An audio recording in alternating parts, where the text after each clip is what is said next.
अलिबागच्या रेवदंडा समुद्रकिनारी संशयास्पद बोट आढळलेली आहे। तटरक्षक दल आणि स्थानिक पोलिसांकडून चौकशी सुरू आहे।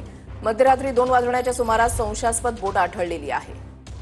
कृष्णा सोनरवाडकर आमचे प्रतिनिधी या संदर्भातली अधिक माहिती देतील। कृष्णा, चली जी प्राथमिक माहिती मिळते आहे त्यानुसार रेवदंड्यातल्या कोर्ले बीचवरती ही संशयास्पद बोट आढळल्यानंतर लागलीच पोलिसांना कळवण्यात आलेलं होतं आणि स्थानिक मच्छीमार त्यांच्याकडून जी माहिती मिळालेली होती त्यानुसार ही बोट या परिसरामध्ये कधीही आढळलेली नव्हती आणि नवी बोट असल्यामुळे तातडीनं पोलिसांना संपर्क करण्यात आलेला होता। मध्यरात्री 2 वाजता रेवदंडा पोलिसांचं पथक त्या ठिकाणी पोहोचलेलं होतं। त्याचबरोबर जे सीमा सुरक्षा दल असतं, तटरक्षक दल असतं, त्यांच्या माध्यमातून या सगळ्या बोटीची माहिती घेतली जाते आहे। वादळामुळे ही बोट या भागामध्ये आलेली आहे का, ती कुठून आलेली आहे, ती नेमकी कुठल्या ठिकाणाहून निघालेली होती, या सगळ्याची माहिती सध्या तरी घेतली जाते। मात्र प्राथमिक माहितीनुसार ही संशयास्पद बोट आहे आणि त्यानुसार पोलीस जे आहेत ते कसून या सगळ्याची चौकशी करत असल्याची माहिती सध्या तरी मिळते आहे। नक्कीच धन्यवाद कृष्णा दिलेल्या सविस्तर माहितीसाठी।